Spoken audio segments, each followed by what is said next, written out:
Mukesh voice में आपका स्वागत है। हम सुन रहे थे विवेक चुड़ामणि, जिसे लिखा है आदि शंकराचार्य ने।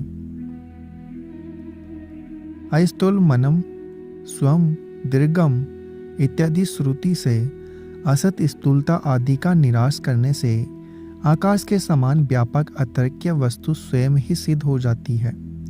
इसलिए आत्म रूप से ग्रहित ये देह आदि मिथ्या ही प्रतीत होते हैं। इनमें आत्मबुद्धि को छोड़ और मैं ब्रह्म हूँ इस शुद्ध बुद्धि से अखंड बोध स्वरूप अपनी आत्मा को जान। जिस प्रकार मृत्तिका के कार्य घट आदि हर तरह से मृत्तिका ही है, उसी प्रकार सत से उत्पन्न हुआ यह सत स्वरूप संपूर्ण जगत सन्मात्र ही है, क्योंकि सत्य से परे और कुछ भी नहीं तथा वही सत्य है, स्वयं आत्मा भी है। इसलिए जो शांत निर्मल और अद्वितीय परम ब्रह्म है वह तुम ही हो। इस प्रकार स्वप्न में निद्रा और दोष से कल्पित देश, काल, विषय, ज्ञाता आदि सभी मिथ्या होते हैं, उसी प्रकार जागृत अवस्था में भी यह जगत अपने अज्ञान का कार्य होने के कारण मिथ्या ही है। इस प्रकार क्योंकि यह शरीर, इंद्रियां, प्राण और अहंकार आदि सभी असत्य है, अतः तुम वही परम ब्रह्म हो जो शांत, निर्मल और अद्वितीय है, जो जाति, नीति, कुल, गोत्र से परे है, नाम, रूप, गुण, दोष से रहित है तथा देश, काल और वस्तु से भी पृथक है। तुम वही ब्रह्म हो, ऐसा अपने अंतःकरण में भावना करो। जो प्रकृति से परे और वाणी का अविष्य है, निर्मल ज्ञान चक्षु से जाना जा सकता है, शुद्ध चिदग्न अनादि वस्तु है, तुम वही ब्रह्म हो, ऐसी अपनी अंतःकरण में भावना करो। क्षुधा, पिपासा आदि 6 उर्मियों से रहित योगी जन जिनका हृदय में ध्यान करते हैं, जो इंद्रियों से ग्रहण नहीं किया जा सकता था तथा बुद्धि से अगम्य और स्तुत्य ऐश्वर्यशाली है, तुम वही ब्रह्म हो, ऐसी चित्त में भावना करो। जो इस भ्रांति कल्पित जगत रूप कला का आधार है, स्वयं अपने ही आश्रय स्थित है, सत्य असत दोनों से भिन्न है, जो निर्यवय उपमा रहित और परम ऐश्वर्य संपन्न है, वह परम ब्रह्म ही तुम हो, ऐसा चित्त में चिंतन करो। जो जन्म, वृद्धि, परिणति, अपक्षय, व्याधि और नाश शरीर के इन 6 विकारों से रहित और अविनाशी है तथा विश्व की सृष्टि, पालन और विनाश का कारण है, वह ब्रह्म ही तुम हो, ऐसी अपने मन में भावना करो। जो वेद रहित तथा अपरिमाण स्वरूप है, तरंगहीन जलराशि के समान निश्चल है, नित्य युक्त, विवाक रहित, वह ब्रह्म ही तुम हो, ऐसा मन में विचारो। जो एक होकर भी अनेकों का कारण तथा अन्य कारणों के निषेध का कारण है, किंतु जो स्वयं कार्य कारण स्वभाव से अलग है, वह ब्रह्म ही तुम हो, ऐसा मन में मनन करो। जो निर्विकल्प, महान, अविनाशी है, शरीर और जीव से भिन्न है तथा नित्य, अव्यय, आनंद स्वरूप और निष्कलंक है, वह ब्रह्म ही तुम हो, ऐसी हृदय में भावना करो। जो सर्वदा सत्य और सुवर्ण के समान स्वयं निर्विकार है, तथापि ब्रह्म बस नाना नाम, रूप, गुण और विकारों के रूप में भासता है, वह ब्रह्म ही तुम हो, ऐसा अपने चित्त में चिंतन करो। जो अनपर रूप से अर्थात जिससे परे और कोई ना हो, इस प्रकार प्रकाशमान है, पर अव्यवकृति से भी परे है, प्रत्यक, एक रस और सबका अंतरात्मा है तथा सच्चिदानंद स्वरूप अनंत और अव्यय है, वह ब्रह्म ही तुम हो, ऐसी अपने अंतःकरण में भावना करो। इस पूर्वोक्त विषय को अपनी बुद्धि से वेदांत की प्रसिद्ध युक्तियों द्वारा अपने चित्त में स्वयं विचारो। इससे हस्तगत जल के समान संशय विपर्य से रहित तत्वबोध हो जाएगा। सेना के बीच में रहने वाले राजा के समान भूतों के संगात रूप शरीर के मध्य में स्थित इस स्वयं प्रकाश स्वरूप विशुद्ध तत्व को जानकर सदा तन्मय भाव से स्वरूप सहित स्थित रहते हुए संपूर्ण दृश्य वर्ग को उस ब्रह्म में ही लीन करो। वह सत्य असत्य से विलक्षण अद्वितीय सत्य परम ब्रह्म बुद्धि रूप गुहा में विराजमान है, जो इस गुहा में उससे एक रूप होकर रहता है। हे वत्स, उसका फिर शरीर रूपी कंदराओं में प्रवेश नहीं होता। आत्मा वस्तु का ज्ञान हो जाने पर भी जो मैं कर्ता और भोक्ता हूँ इस रूप से दृढ़ होकर संसार का कारण होती है। उस प्रबल अनादि वासना को आंतरिक दृष्टि से आत्म स्वरूप में स्थित होकर प्रयत्न पूर्वक दूर करना चाहिए, क्योंकि इस संसार में वासना की क्षीणता ही मुनियों ने मुक्ति कहा है। देह इंद्रिय आदि अनात्म वस्तुओं में जीव का जो अहम अथवा मम भाव है, यही अभ्यास है। विद्वान को आत्मनिष्ठा द्वारा इसे दूर कर देना चाहिए। प्रत्यग आत्म स्वरूप अपने आप को बुद्धि और उसकी कृतियों का साक्षी जानकर मैं वही हूँ ऐसी समीचीन वृत्ति से अनात्म वस्तुओं में फैली हुई आत्म बुद्धि का त्याग करो।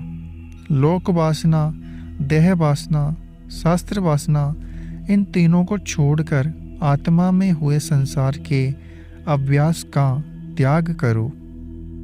लोक वासना, शास्त्र वासना, देह वासना, इन तीनों के कारण ही जीव को ठीक ठीक ज्ञान नहीं होता।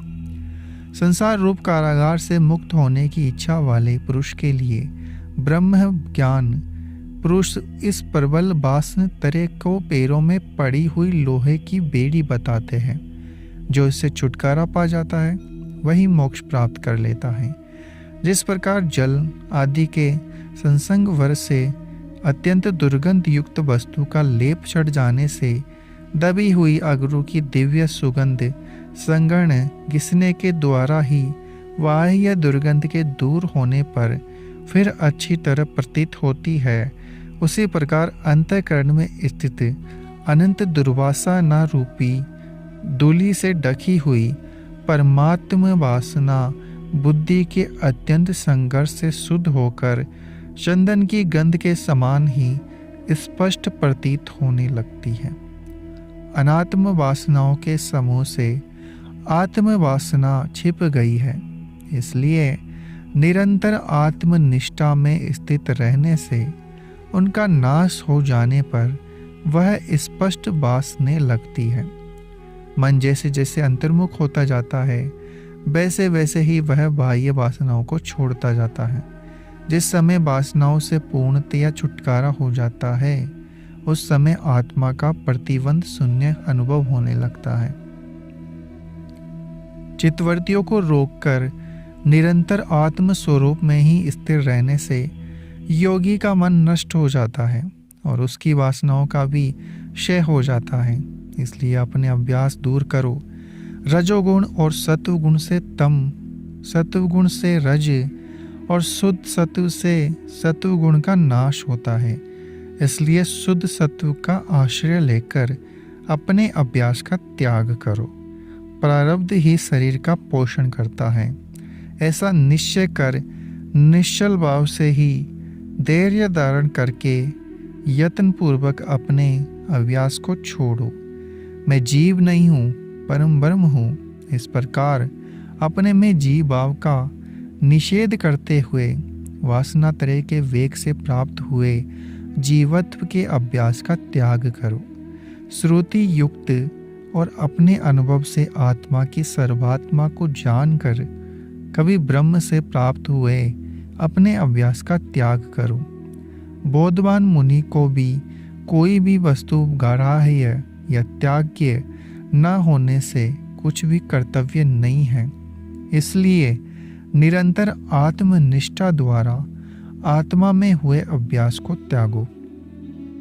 तत्वमसि आदि महावाक्य हुए ब्रह्म और आत्मा के एकत्व ज्ञान से ब्रह्म में आत्म बुद्धि को दृढ़ करने के लिए अपने अभ्यास को दूर करो। इस देह में जो अहम भाव हो रहा है उसका जब तक पूर्णतया लय ना हो जाए तब तक सावधानी पूर्वक युक्ति चित्त से अपने अभ्यास को दूर करो। जब तक स्वप्न के समान जीव और जगत की प्रतीत हो रही है तब तक है विद्वान अपने आत्मा में हुए इस अभ्यास का निरंतर त्याग करते रहो। निद्रा, लौकिक बातचीत अथवा शब्द आदि किसी से भी आत्म विस्तृति को अवसर ना देकर, अर्थात किसी भी कारण से स्वरूप अनुसंधान को ना भूलकर अपने अंतःकरण में निरंतर आत्मा का चिंतन करो। माता पिता के मल से उत्पन्न तथा मल मास से भरे हुए इस शरीर को चांडाल के समान दूर से ही त्याग कर ब्रह्म भाव में स्थित होकर कृत्य कृत्य हो जाओ। है मुने, घट का नाश होने पर जैसे घटक आकाश महाआकाश में मिल जाता है, वैसे ही जीवात्मा परमात्मा में लीन करके सर्वदा अखंड भाव से मौन होकर स्थित रहो।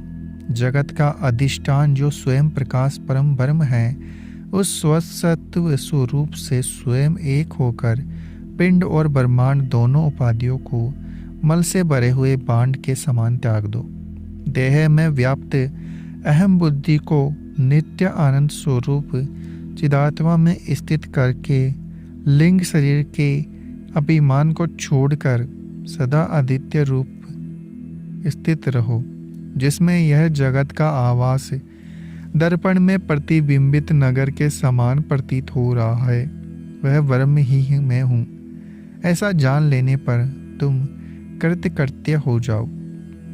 जो चेतन आदित्य आनंद स्वरूप और निष्क्रिय ब्रह्म सत्य स्वरूप है तथा अपना पहला मूल स्वरूप है, उसको प्राप्त होकर नट के समान धारण किए इस शरीर रूपी मिथ्या वेश की आस्था त्याग दो। यह दृश्य जगत सर्वथा मिथ्या ही है, इसकी क्षणिकता देखने में आती है, इसलिए यह अहम पदार्थ नहीं हो सकता। अतः इस क्षणिक अहंकार आदि को मैं सब कुछ जानता हूँ ऐसी प्रतीति कैसे हो सकती है। अहम पदार्थ तो अहंकार आदि का साक्षी है, क्योंकि उसकी सत्ता सुषुप्ति में भी देखी जाती है। स्वयं श्रुति भी उसे अजो नित्य ऐसा कहती है। अतः यह प्रत्यगात्मा सत्य असत से विलक्षण है। अहंकार आदि विकारी वस्तुओं के समस्त विकारों को जानने वाले नित्य अविकारी ही होना चाहिए। मनोरथ स्वप्न और सुषुप्ति काल में इन स्थूल सूक्ष्म दोनों शरीरों का अभाव बार बार स्पष्ट देखा गया है। अतः ये अहम पदार्थ आत्मा कैसे हो सकते हैं। इसलिए इस मांस पिंड और इसके बुद्धि कल्पित अभिज्ञानी जीव में अहम बुद्धि छोड़ो और अपनी आत्मा को तीनों कालों में अबाधित और अखंड ज्ञान स्वरूप जानकर शांति लाभ करो। इस लिबलिबे मांस पिंड के आश्रित रहने वाले कुल, गोत्र, नाम, रूप, आश्रम का अभिमान छोड़ो तथा कर्तापन, भोक्तापन आदि लिंग देह के धर्मों को भी त्याग कर अखंड आनंद स्वरूप हो जाओ। पुरुष को इस संसार बंधन की प्राप्ति के कारण रूप और भी अनेक प्रतिबंध है, किंतु उन सब का मूल प्रथम विकार अहंकार ही है, क्योंकि अन्य समस्त अनात्म भावों का प्रादुर्भाव इसी से होता है। जब तक इस दुरात्मा अहंकार से आत्मा का संबंध है, तब तक मुक्ति जैसी विलक्षणवाद की लेश मात्र भी आशा नहीं रखनी चाहिए। अहंकार रूपी ग्रह राहु से मुक्त हो जाने पर चंद्रमा के समान आत्मा निर्मल, पूर्ण, नित्यानंद स्वरूप स्वयं प्रकाश होकर अपने स्वरूप को प्राप्त हो जाता है। अज्ञान से अत्यंत मोहित बुद्धि की कल्पना से इस शरीर ही जो यही मैं हूँ ऐसी प्रतीति हो रही है, उसका सर्वथा नाश हो जाने पर ब्रह्म में निर्वाद आत्मभाव हो जाता है। ब्रह्म आनंद रूपी परम धन को अहंकार रूप महाभयंकर सर्प ने अपने सत्व रज तम रूप 3 प्रचंड मस्तकों से लपेटकर छिपा रखा है। जब विवेक की पुरुष से अनुभव ज्ञान रूप चमचमाते हुए महान खड्ग से इन तीनों मस्तकों को काटकर इस सर्प का नाश कर देता है, तभी वह इस परम आनंददायिनी संपत्ति को भोग सकता है। जब तक देह में विष का थोड़ा सा भी दोष रहता है, जब तक वह उसे निरोग कैसे रहने देगा। उसी प्रकार योगी की मुक्ति के मार्ग में अहंकार का यदि किंचित लेश भी बारी प्रतिबंधक होता है, अहंकार की निशेष निवृत्ति से उससे उत्पन्न हुए नाना प्रकार के विकल्पों का नाश हो जाने पर आत्म तत्व का विवेक हो जाने से यह आत्मा ही मैं हूँ ऐसा तत्वबोध प्राप्त होता है। इस विकारात्मक आत्म प्रतिबिंब युक्त और स्वरूप को छिपाने वाले अहंकार में अहम बुद्धि को शीघ्र ही त्याग दे। इससे अध्याय से तुझ अचैतन्य मूर्ति आनंद स्वरूप प्रत्यज्ञ आत्मा को जन्म मरण बुढ़ापा आदि नाना प्रकार के दुखों से पूर्ण यह संसार बंधन प्राप्त हुआ है। इस अहंकार रूप अभ्यास के बिना तुझ सर्वदा एक रूप चिदात्मा व्यापक आनंद स्वरूप पवित्र कीर्ति और अविकारी आत्मा को और किसी प्रकार संसार बंधन की प्राप्ति नहीं हो सकती। इसलिए है विद्वान, भोजन करने वाले पुरुष के गले में कांटे के समान खटकने वाले इस अहंकार रूप अपने शत्रु को विज्ञान रूप महाखग से बलि प्रकार छेदन कर आत्म साम्राज्य सुख का यथेष्ट भोग करो। फिर अहंकार आदि की कर्तव्य वक्तृत्व आदि वृत्तियों को हटाकर परमार्थ तत्व की प्राप्ति से राग रहित परमानंद के अनुभव से ब्रह्म भाव में पूर्णतया स्थित होकर निर्विकल्प और मौन हो जाओ। यह प्रबल अहंकार जड़ मूल से नष्ट कर दिया जाने वाले पर भी यदि एक क्षण मात्र को चित्त का संपर्क करके पुनः प्रकट होकर सैकड़ों उत्पात खड़े कर देता है, जैसे कि वर्षा काल में वायु से संयुक्त हुआ मेघ। अगर आपको हमारा यह प्रयास अच्छा लग रहा है तो चैनल को सब्सक्राइब करें, वीडियो को लाइक और शेयर करना ना भूलें।